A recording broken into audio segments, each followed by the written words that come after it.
ஆட்சியில பெண்களுக்கு பாதுகாப்பு இல்ல, அது மட்டும் தான் நிச்சயமாக தெளிவாக தெரியுது. நீங்க ஒவ்வொரு முறையும் நாங்க பாத்துக்கிறோம், புடிச்சிட்டோம், எங்களுக்கு தெரியாது. அப்ப எதுக்குல ஆட்சியில இருக்கீங்க? வெடிக்க பாக்குறதுக்கா, சம்பாதிக்கிறதுக்கா? இல்ல டாஸ்மாக் திறந்தா தமிழகத்துக்கு இவ்வளவு காசு வருதுன்னா தமிழகத்துக்கு காசு வரலீங்க, உங்க வீட்டுக்கு காசு போகுது, உங்க பாக்கெட்ல காசு போகுது, உங்க சுத்தி இருக்கிறவங்க வீட்டுல காசு போகுது. அடுத்த 7 தலைமுறை இல்ல, அடுத்த 70 தலைமுறை இருந்தாலும் நீங்க வீட்டுல உட்காந்துட்டு சாப்பிட்ட அளவுக்கு நீங்க சம்பாதிச்சு வச்சிருக்கீங்க. எவ்வளவுதான் நீங்க அந்த பணம் வச்சுட்டு நீங்க துணிக்கு போட்டுட்டு சுத்த போறீங்களா, இல்ல மெத்த போட்டுட்டு படுக்க போறீங்களா, இல்ல ஒரு பொறுமை எடுத்துட்டு போத்திக்க போறீங்களா?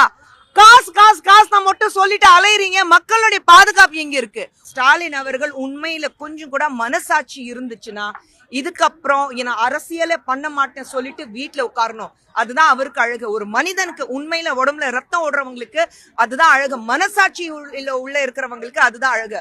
ஸ்டாலின் அவர்கள் இனிமே ஆட்சி ஒரு அரசியல் பக்கமே வரக்கூடாது, வீட்டுல உட்கார்ந்துட்டு ரெஸ்ட் எடுத்தா அது பெட்டரா இருக்கும்.